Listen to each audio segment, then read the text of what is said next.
Hi guys, so having just finished recording the video about the Slingle and Radio King snare, check that out on the channel if you've not seen that one. I wanted to do a bit more of a nerdy, techie video talking about what microphones I'm using and where, and specifically where I would put microphones on a drum kit, what I've chosen and why. As you can see, this is a fairly stripped down kit that doesn't have any toms or a ton of cymbals. But aside from the toms, which I'll talk briefly about, this is a comprehensive kit setup with 2 kick mics, 3 snare mics, all sorts of stuff going on. So let's check that out.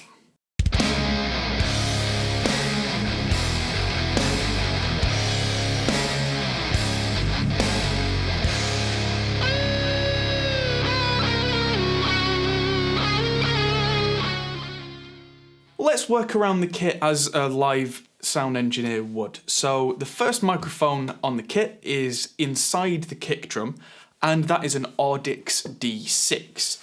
Now, one of my favourite mics for kick drum is the Audix D6 because it gives you a natural punch and presence. A lot of engineers say they don't like the sound of a D6, but if you're doing a live setup, it's probably the only mic you need because it's got a bit of low end and it cuts through. In a studio, I combine it with the second mic that I'm about to talk about, and I balance the qualities of each depending on what I want, because almost every time I want some punch from the kick drum and I don't want to have to use compressors and things to get that. If it's too much punch, it's sounding too much like a metal record, I can always back this microphone off and use the other one. The other one that I'm using is an Aston microphone's Origin. Now the Origin is on the outside of the kick, on the outside skin.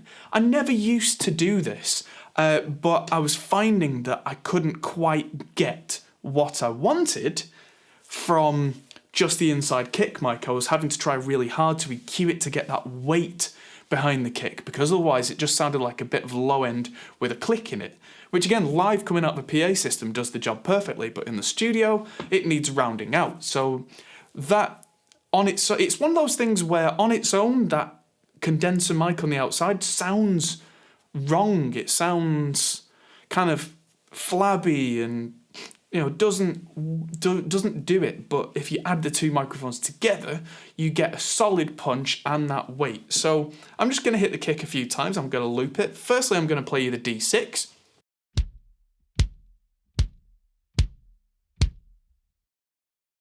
And now I'm going to play you the Origin.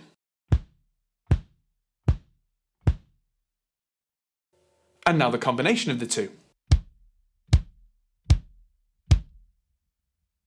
Now the kick drum's nothing special here, it's a Pearl Export 22 I think, and it's got a pillow inside, just one, so it's got a little bit of dampening. The batter head is really quite loose and the resonant head is tight enough to get some note back in the sub region, so it's very much a rock tuned kit. If I went to tune this higher, I'd be getting into kind of jazz territory, and that's not what we're really after.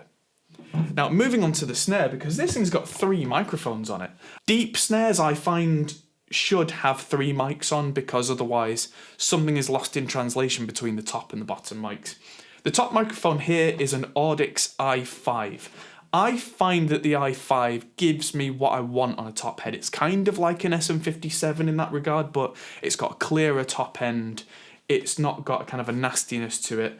A lot of drum companies, when they're demoing their drums, seem to use i5s. I was inspired to get one because I saw DW Drums using one of these in their demos and was thinking, well, why aren't they using the classic SM57? And it turns out it does something to the sound where it sounds right. And of course, the old adage about the best EQ is no EQ. It sounds pretentious, but honestly, I've found that if you've got the right microphones in the right places, you've got less work to do.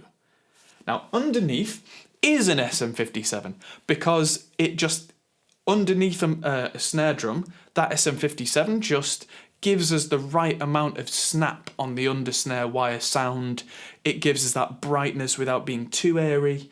It just does a job well.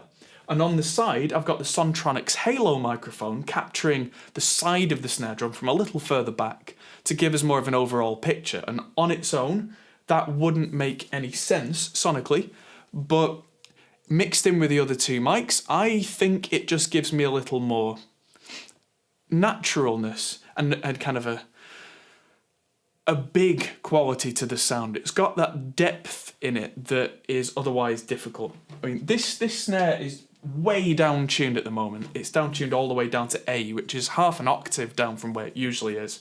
But here's, just for an example, here's the top mic, the i5.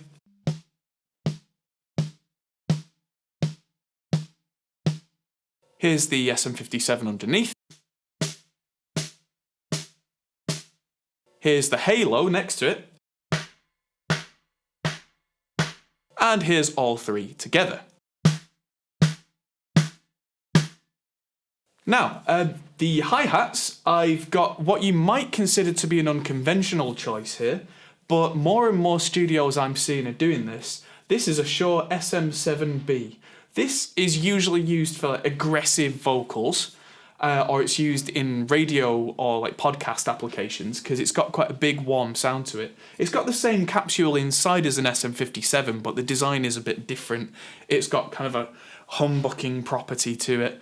And I usually find if I use a condenser, a small diaphragm or large diaphragm on a hi-hat in a mix, I find it's too bright, too piercing, and generally I don't like the sound of it, and I end up either turning that microphone off or really drastically EQing it.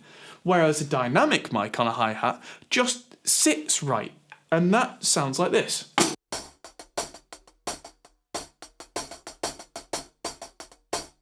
Now, I've talked about a lot of the close mics here, but I've not covered the stars of the show as far as I'm concerned. Beyond the shotgun mic, which I'm only using for the voiceover, I'm using the Aston Starlights, and these things have been absolutely beautiful. These are going to get their own video because I really love these. But these are small diaphragm condensers with a sintered head. It looks really weird. It looks like someone's kind of sprayed something onto the end or left a cap on them, but no, that is the microphone head. For this application, I've used them. They've got a modern sound, a vintage sound, and a kind of in-between. I'm using the hybrid in-between. I'm using no low cut, so that means that the full low end of the kick and the snare and everything in the room is in these mics, which I really like when I'm recording. I like to have the low end in the overheads.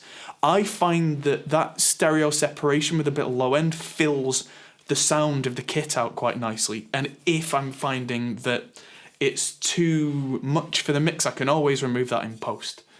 And I've got the 10 dB pad on them as well, just so they don't clip, but there is also the option of a 20 dB pad, so if I was absolutely smashing some sound out of something, I could put even deeper pads on there so we don't get clipping inside the microphones. Which for small diaphragm condensers particularly is quite important because it can clip inside the microphone, and so you don't see the clipping on whatever you're recording on. And at this point I am recording on that iPad over there, which is what I'll talk about in a minute. It doesn't look like it's clipped, but the transient is gone and it doesn't sound quite right.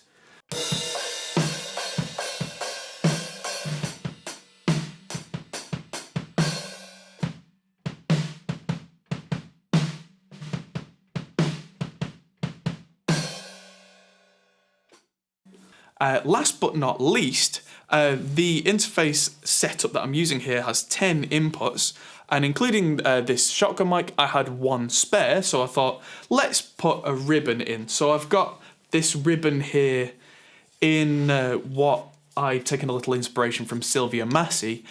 She's crazy in a good way. She likes to come up with some new stuff.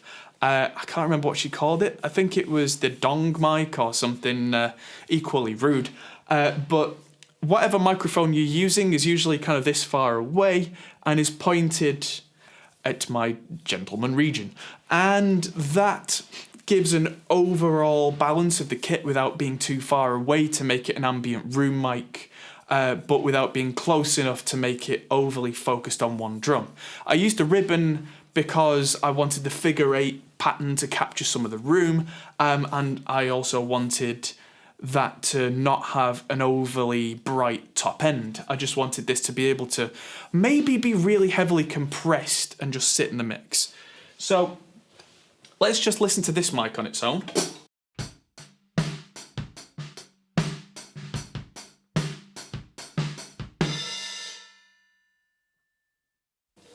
And then in context,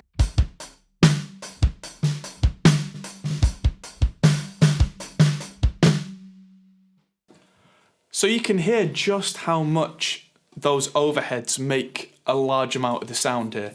I've got them pointing straight down. In this situation, I have measured the distance with the capsules in the middle of the snare. If I was pointing them at the snare, the Starlights have got lasers in them, so I can align exactly where they're both pointing so that I know they're not going to have any phase problems or anything like that. So I hope you found this interesting, because this has been a little bonus video for the kind of techie guys out there who are interested in how to mic up a drum kit. If I was using a ride microphone, I might use a small diaphragm condenser maybe underneath or just on top, depending on how much stick wash I wanted. The tom mics, I would generally use Sennheiser 421s on the rack toms, which I've got on the stands over there. There's one if you can see it in shot. And I would use AKG's D112s, the egg mic as it's called, on floor toms. It's not very pretty on a floor tom. It's quite bulky and doesn't look right. But the D112 has a natural kind of mid-scoop in it and does things to floor toms that I quite like. It means that they have a kind of big sound quality about them without having to go too aggressive with EQ. Now, in a mix, I do like to use EQ quite liberally, but the less I have to use, the better I feel about it.